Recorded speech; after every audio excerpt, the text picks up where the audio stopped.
और चलिए अब रुक करेंगे उत्तराखंड की खबरों का। मुख्यमंत्री पुष्कर सिंह धामी ने शनिवार को मुख्यमंत्री आवास स्थित मुख्य सेवक सदन में प्रदेश के दायित्वधारियों से संवाद किया है। मुख्यमंत्री ने कहा कि हम सभी मिलकर राज्य के समग्र विकास के लिए काम करेंगे। उन्होंने ये भी कहा कि सरकार की योजनाओं का लाभ अंतिम पंक्ति के लोगों तक पहुंचाने के लिए अपने दायित्व से संबंधित योजनाओं को पूरा करें। उन्होंने कहा कि क्षेत्र भ्रमण के दौरान योजनाओं का फीडबैक भी लिया जाए।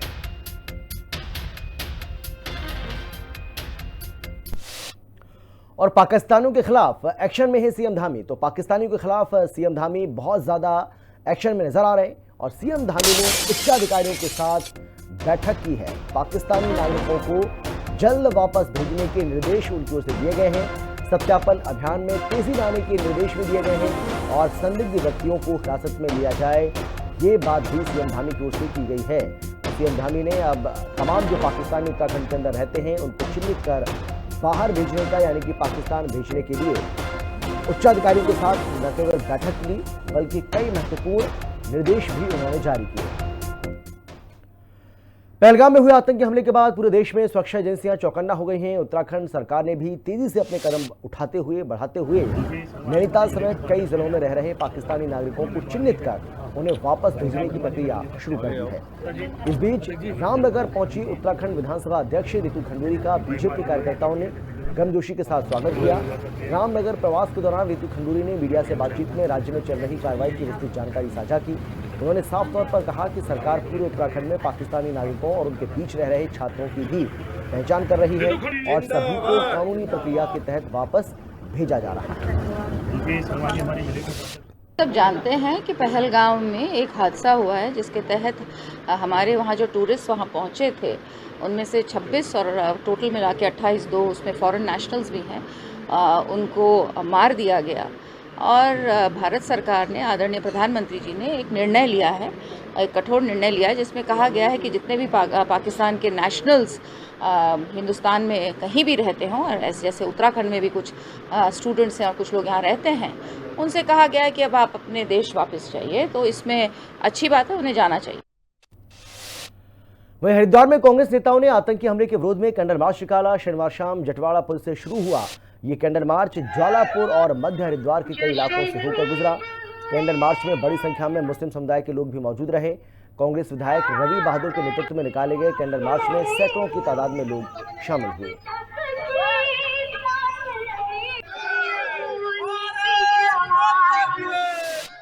आतंकवादियों के सारे ठिकानों को खत्म कर दो, और ये उम्मीद हम भारत की सरकार से करते हैं।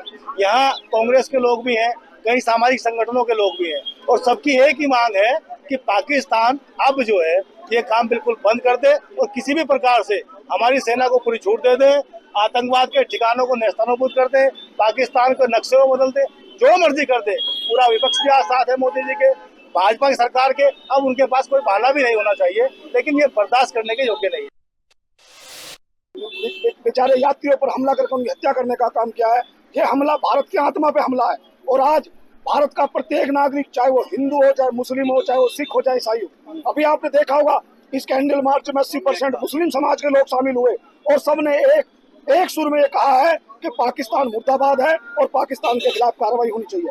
आज हम नरेंद्र मोदी जी से ये कहना चाहते हैं, हमारी कांग्रेस पार्टी की तमाम हो, चाहे जितनी देश की पार्टी हैं, जितने देश के नागरिक हैं, आज सरकार के साथ हैं, लेकिन सरकार को बड़ा दिल करके अपनी लाल आंख का लाल डोरा करें, अपने 56 इंची सीना दिखाएं और पाकिस्तान को इसका करारे से करारा जवाब देने का काम करें। टिहरी की जामा मस्जिद में ब्यौराड़ी के स्थानीय मुस्लिमों द्वारा पहलगाम आतंकी हमले में शहीद हुए लोगों को श्रद्धांजलि अर्पित की गई और हर तरह के आतंकवाद का विरोध किया गया। जामा मस्जिद के इमाम और अन्य स्थानीय नागरिकों की ओर से मोमबत्ती जलाकर शहीदों की आत्मा को श्रद्धांजलि अर्पित की गई। सरकार से मांग की गई कि दोषियों को सख्त सजा दी जाए।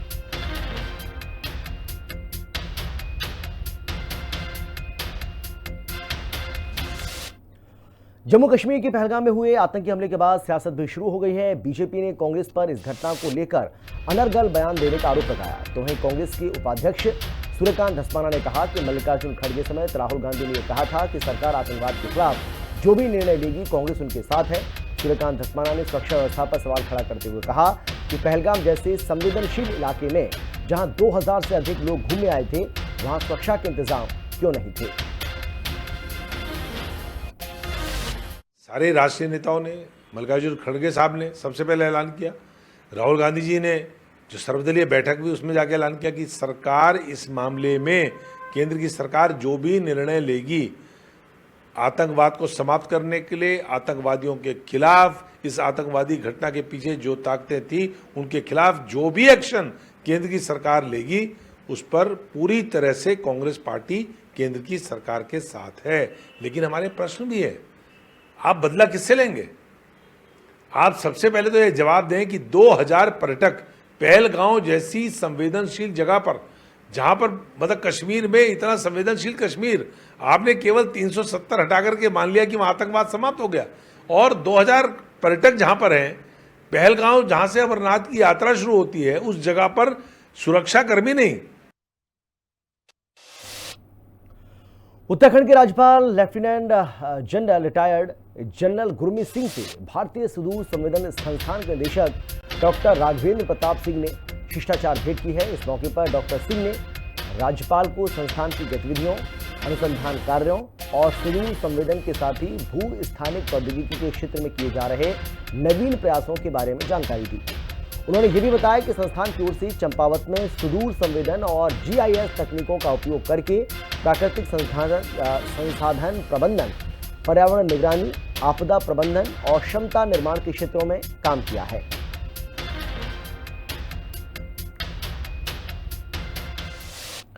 प्रधानमंत्री नरेंद्र मोदी ने शनिवार को देश भर में रोजगार मेले का शुभारंभ कर देश के हजारों युवाओं को एक सुनहरा अवसर प्रदान किया है। इस आयोजन के अंतर्गत 51,000 से अधिक अभ्यर्थियों को नियुक्ति पत्र वितरित किए गए। देश भर के 47 स्थानों पर आयोजित इस कार्यक्रम का देहरादून के सर्वे ऑफ इंडिया हाथी बड़ी कला ऑडिटोरियम में भी सीधा प्रसारण किया गया। देहरादून में आयोजित समारोह में केंद्रीय सड़क एवं परिवहन राज्य मंत्री अजय टमटा ने भाग लिया और चयनित अभ्यर्थियों को नियुक्ति पत्र सौंपे।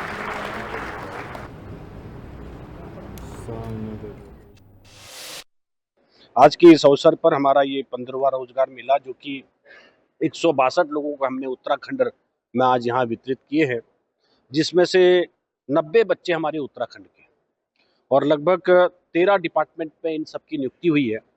ये बहुत सौभाग्यवान है जिनको ये अवसर मिला है, और ऐसे ये रोजगार के माध्यम से आज प्रधानमंत्री जी के उद्बोधन के माध्यम से 2047 के जो विजन है, विकसित भारत संकल्प का विजन, उसमें एक प्रेरणादायक पल है।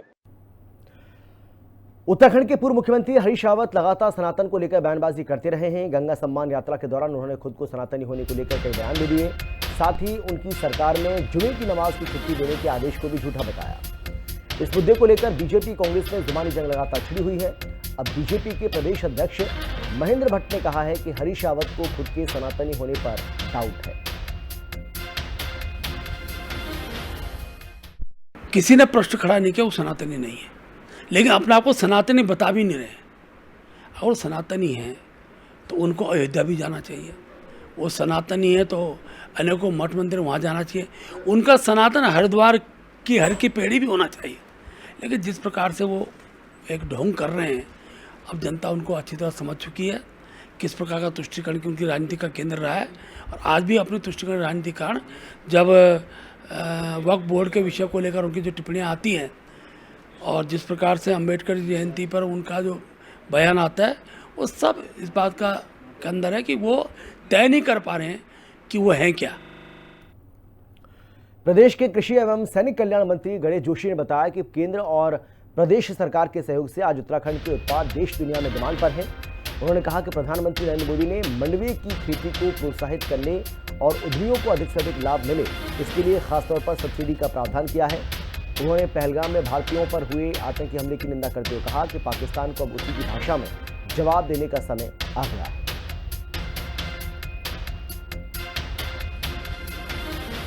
निहत्थे पर्यटकों पर उनका जाति धर्म पूछकर उनको मारा गया, उसकी जितना निंदा की जाए उतनी कम है, क्योंकि इतिहास गवाह है कि जब जब पाकिस्तान ने आमने सामने की लड़ाई लड़ी है, पाकिस्तान को हार देखनी पड़ी है। और 1971 में तो वर्ल्ड का सबसे बड़ा सरेंडर, जिसमें 95,000 पाकिस्तानी सैनिकों ने आत्मसमर्पण भारत के सामने किया था, लेफ्टिनेंट जनरल जगजीत सिंह अरोड़ा के सामने। तो इसलिए पाकिस्तान इस प्रकार की हरकतें करता रहता है, लेकिन आज बदलता हुआ भारत है। दिल्ली में मोदी जी की सरकार है। जिस प्रकार पूर्व में बालाकोट में जाकर सीआरपीएफ के जवानों की हत्या का बदला हमारी सेना ने लिया था, शीघ्र ही इनको सबक सिखाया जाएगा। उत्तराखंड विधानसभा अध्यक्ष रितु खंडूरी आईआईटी रुड़की पहुंची, जहां उन्होंने सस्टेनेबल एनर्जी, सनातन भारत, ऊर्जा विकसित भारत 2047 के लिए रोड मैप कार्यक्रम में शिरकत की। इस मौके पर विधानसभा अध्यक्ष रितु खंडूरी ने कहा कि सनातन भारत में जो पुरानी पद्धतियां थीं, जो पुराने तौर तरीके थे, उनको भी आज साइंस को समझने की जरूरत है।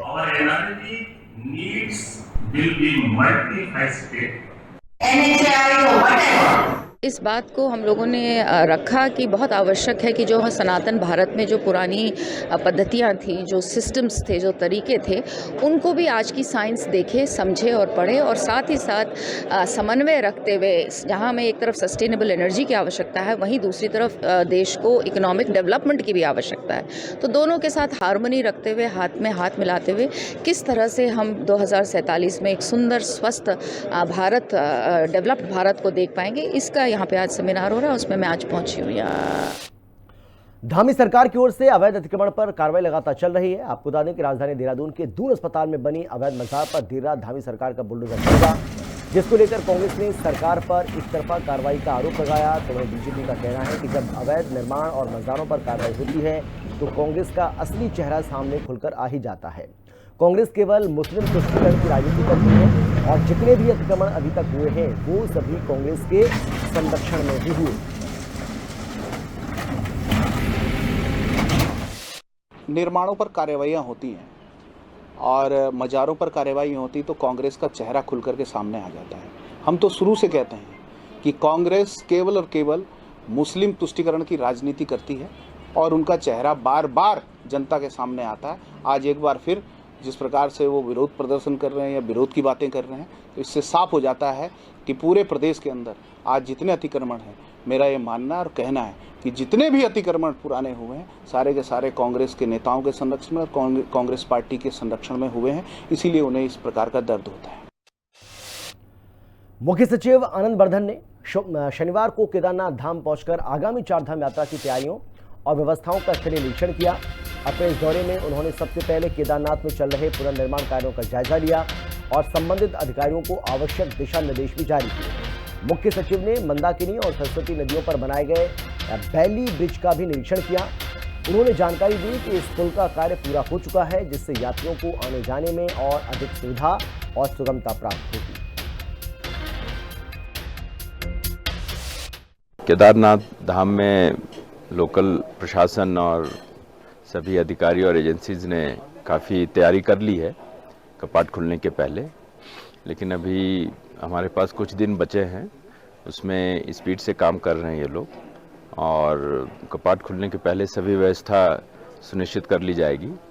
कुछ अभी लॉन्ग टर्म कार्य बचे हुए हैं, उन्हें भी डायरेक्शन दिया गया कि उसको शीघ्र से शीघ्र पूरा करें।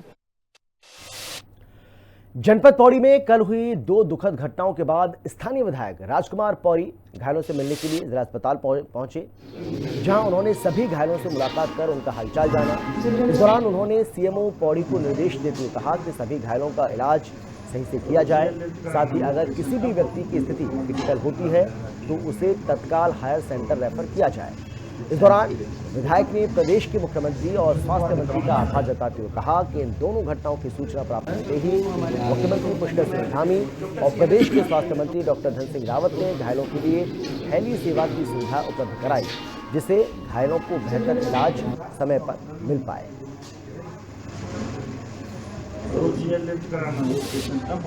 जो भर्ती बच्चे हैं और सबको देखा है और सब सुरक्षित हैं, ठीक स्थिति में है। सभी डॉक्टर वहाँ पर तैनात भी हैं, सर्जन और चाइल्ड स्पेशलिस्ट बच्चों के डॉक्टर वो देख रहे हैं। मैं सर्वप्रथम अपने प्रदेश के यशस्वी मुख्यमंत्री और आदरणीय स्वास्थ्य मंत्री डॉक्टर धन सिंह रावत जी का भी धन्यवाद ज्ञापित करता हूँ कि उन्होंने यथाशीघ्र जैसे घटना का पता चला हेली सेवा की व्यवस्था की और हमारे पौड़ी में जो घायल पेशेंट थे उनको यहाँ से एयरलिफ्ट कराकर एम्स तक पहुंचाया है। और कुंभ मेला 2027 को लेकर हरिद्वार में अधिकारियों की बैठक और निरीक्षण का दौर जारी है। शनिवार को उत्तराखंड के सिंचाई सचिव आर राजेश कुमार ने हरिद्वार पहुंचकर अधिकारियों के साथ समीक्षा मीटिंग की और मेला क्षेत्र का स्थलीय निरीक्षण भी किया। सचिव ने अर्ध कुंभ मेले के लिए किए जाने वाले निर्माण कार्यों की समीक्षा की।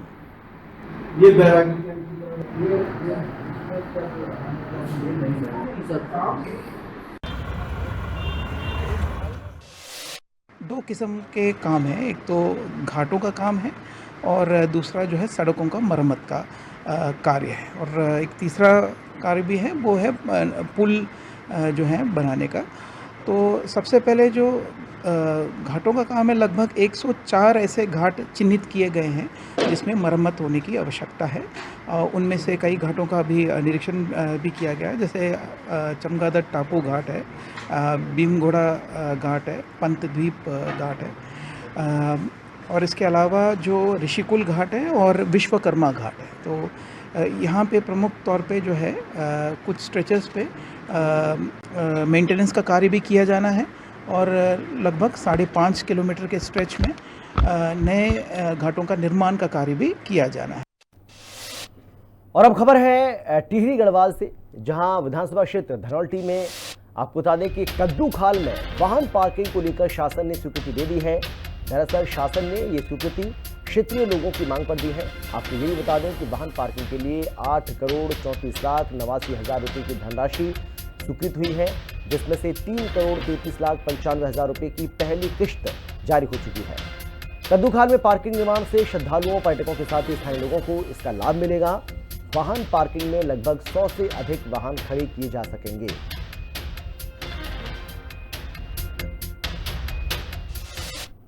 मसूरी में chief medical officer doctor Manoj Kumar Sharma ने मसूरी उपजिला चिकित्सालय का औचक निरीक्षण किया।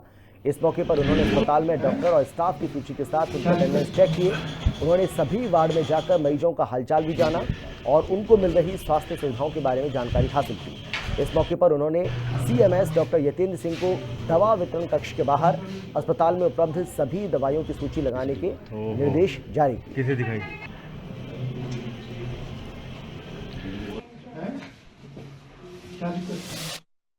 जो कि यहाँ का एज ए मैनेजर भी क्वालिटी का भी काम देख रहे हैं, वो भी मेरे साथ उपस्थित थे। अन्य और स्टाफ भी यहाँ पर उपस्थित था। तो जो भी डॉक्टर्स ड्यूटी पे आज रजिस्टर में जिनकी एंट्री है, वो सभी आज मौके पे मौजूद थे और सभी काम बड़ा व्यवस्थित तरीके से चल रहा था। सफाई व्यवस्था भी सब बढ़िया यहाँ पे है, डॉक्टर साहब द्वारा बहुत बढ़िया व्यवस्था जो है बनाई गई है।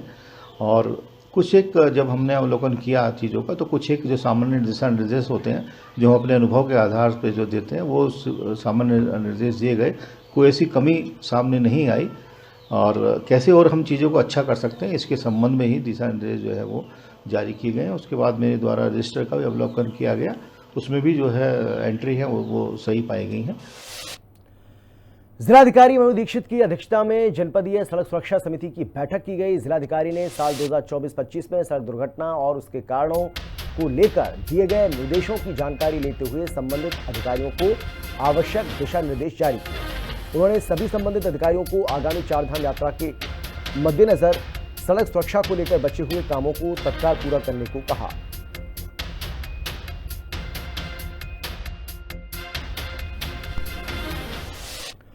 मसूरी ITBP अकादमी में मसूरी खेल एवं सांस्कृतिक समिति के सहयोग से शहीद असिस्टेंट कमांडेंट टीकम सिंह नेगी की स्मृति में द्वितीय 3 दिवसीय बैडमिंटन प्रतियोगिता की शुरुआत की गई।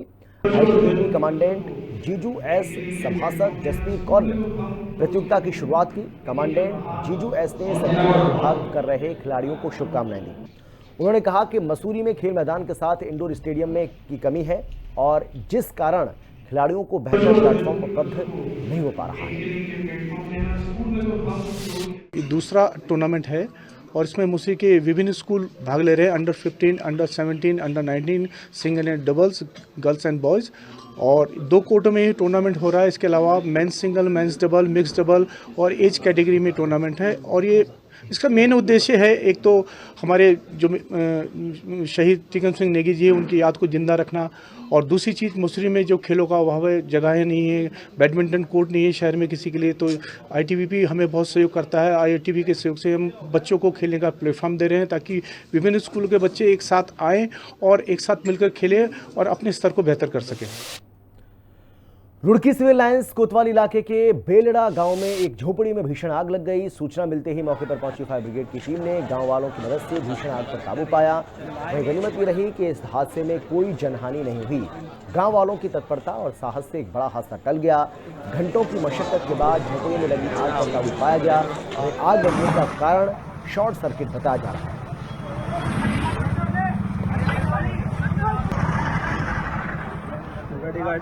उत्तराखंड के रुड़की की तस्वीर आपको दिखा रहे हैं, जहां पर बता दें कि अचानक से ये भीषण आग लगी और आग की लपटें धुएं का गुबार बताने के लिए काफ़ी है कि किस तरीके से आग ने इस इलाके को अपने आगोश में ले लिया। हालांकि कड़ी मशक्कत के बाद बताया जा रहा है कि झोपड़ी में लगी इस आग को बुझा लिया गया था।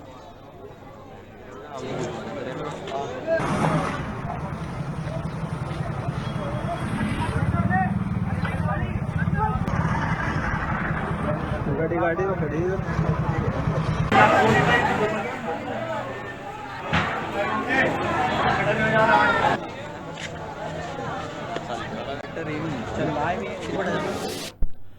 आगामी 30 अप्रैल को चारधाम यात्रा शुरू होने जा रही है, जिसको लेकर सरकार तैयारी में जुटी हुई है। गढ़वाल कमिश्नर विनय शंकर पांडे ने बताया कि 30 अप्रैल से चारधाम यात्रा का आगाज होने जा रहा है और चारधाम यात्रा में किसी भी तरह की कोई दिक्कत ना हो, इसको देखते हुए लगातार बैठकें की जा रही हैं। गढ़वाल कमिश्नर ने बताया कि पिछली चारधाम यात्रा संपन्न होने के बाद मुख्यमंत्री पुष्कर सिंह धामी ने तुरंत बैठक की थी और ये देखा गया कि यात्रा में किस प्रकार की कमियां रही हैं, जिन्हें आगामी यात्रा में दूर किया जा सके।